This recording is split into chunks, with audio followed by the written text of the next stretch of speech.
Hey, what's up, everybody? It's Luke, and you're watching Luke the Gathering. It's another Friday night, and it's another Friday Night Magic report for me on how I did.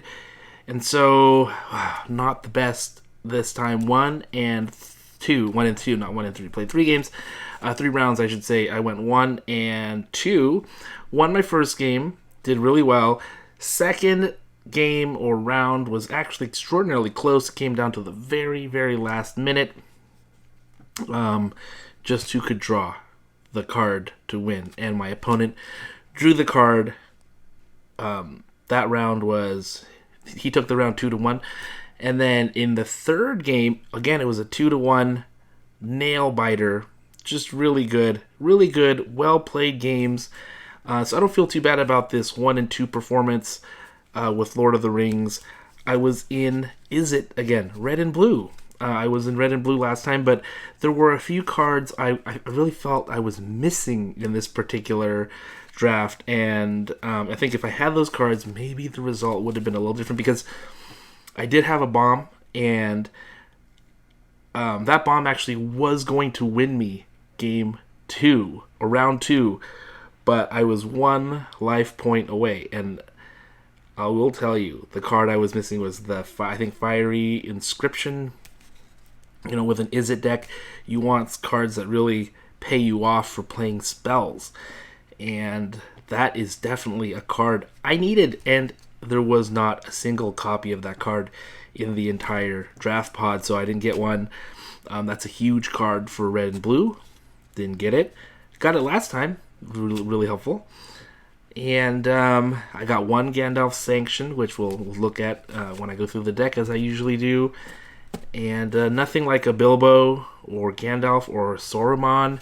None of those sort of bigger cards that would have really, I feel like, powered up the deck just to the level it needed to be. So the power level was just a little bit under. And we'll take a look at the cards, and you tell me what you think, and we'll talk about it. So let's turn the camera around right now. Check out the deck. Alright, well, here is the deck, and I just have it piled. I didn't really put it in any sort of order. You're going to see that there are lots of sorcery and instant cards. Of course, those are the cards I was really going for with this particular build. Starting with the Swarming of Moria. This is a good card. I wouldn't say it's the greatest card, but it's a nice card to have in the deck. Of course, it makes treasure, which is great. Amass Orcs 2, which is also really good. I went with a big Orcs theme. Erebor Flamesmith, if you don't have Fire Inscription, Erebor Flamesmith will have to do the job. Only deals 1 damage, though, to each opponent, rather than 2, which is something I needed to do. So, had a couple of this card, which was good. Deceive the Messenger, which is a really great instant card. Shire Scarecrow. This was actually, I think this card is decent. Especially when you're facing off against a lot of like 1-1, 1-3 sort of, or not 1-3, 1-3 sort of ring bearers. They're trying to get through. The Scarecrow just stops them in their place, and I noticeably frustrated one of my opponents because of the Scarecrow. They just couldn't get past it. Here was the bomb I pulled, Balrog, Turin's Bane. It's a 7-drop, but I got there a number of times.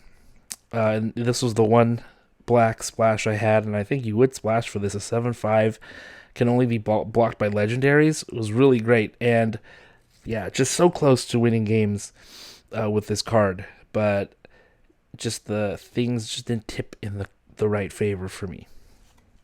Rally at the Hornburg, great card. Sorcerer's one of my favorite cards. Saruman's Trickery, great counter spell. You can amass orcs as well with this particular card. Quarrel's End, again, nice card. You get a draw. You get to make a human soldier token. It's like a 2-for-1. Glorious Gale, again, another great card. You just stop big creatures or anything you need to not enter the battlefield. Birthday Escape, only got 1 this time. Draw a card, Ring Tempts You, which is fine because I didn't really have a big Bilbo theme. I was like praying to get a Bilbo. Didn't happen. There was no Bilbos whatsoever. Breaking of the Fellowship, again, this is decent. Sorcery card. Treason of Isengard was great, amassing Orcs 2 and getting an instant back. A lot of times I got a Smite back or something like that, which was key. Oliphant, again, good card. You can drop down to 6/4 in the very late parts of the game, or if you're needing some mana earlier on, this does it for you. Smite the Deathless, what can I say? It's one of the best cards of the set, although I faced off against Mouth of Sauron, and that's a 3/4, and it was the one thing I couldn't kill with this. It made me really sad. So Mouth of Sauron actually won the game for my opponent because they milled me and they made a giant mass orc thing, and I couldn't even kill. I didn't really care about the orc as much, but the Mouth of Sauron I couldn't kill with this, which was really just eating up at me. 2 of these was awesome. Foray of Orcs is a great card. Really like this card again. This is like a removal spell. You get to amass orcs 2 and then deal damage based on how much your amassed army is. Sanction. I did 9 damage with this card. That was the best this card did, and it won me one of my games. I wish I had more than one of these. This is just a spectacular card. Here's another rally, great card. Deceive the Messenger, really nice. Pelargir Survivor, really nice 1/3, nice blocker. Can help you mill a little bit. Gives you mana for splashing like instants and sorceries or just ramping them up. Just really great card here. The Kingfisher, just an okay card in the deck. Smoothing of Seagull, another just decent instant. And then here's another Erebor Flamesmith, so I had 2 of these. Yeah, but yeah, really wanted the Fiery Inscription. I think that would have been a whole lot better. Overall, I think it was a good deck, but not a great deck. There's nothing in here that's just really a huge standout. Sanction, of course, is a huge part of this deck. The rallies are good, a lot of nice removal, but I just think if it had just a little bit more power, I think it would have done just a little bit better. Maybe instead of getting 1 and 2, it would have gone 2 and 1 because most of my games I had to go the final round. Okay, for my trolls, 2 wins or 1 win. We got the participation packs.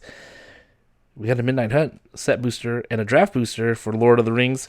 We're gonna start with the Innistrad Midnight Hunt. I haven't opened a Midnight Hunt pack in forever, it seems like.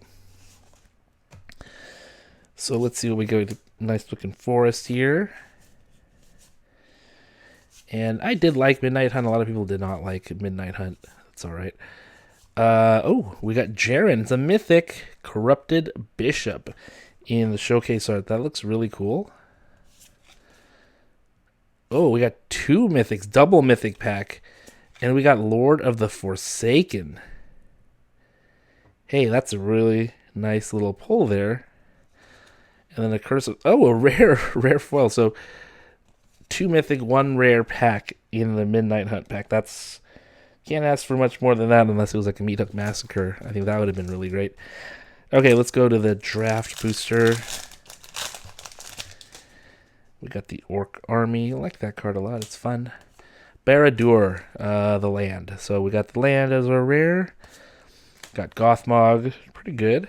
We got Gandalf. I really could have used Gandalf in my deck today. Rush the Room. Anything else decent? Claim the Precious. Probably one of the best limited cards you can get. Lash is pretty good. Black Breath is okay. And that's pretty much all she wrote. Thanks for watching, everybody. Let me know what you thought of the deck and how you're doing with your Lord of the Ring drafts. I'll see you next time.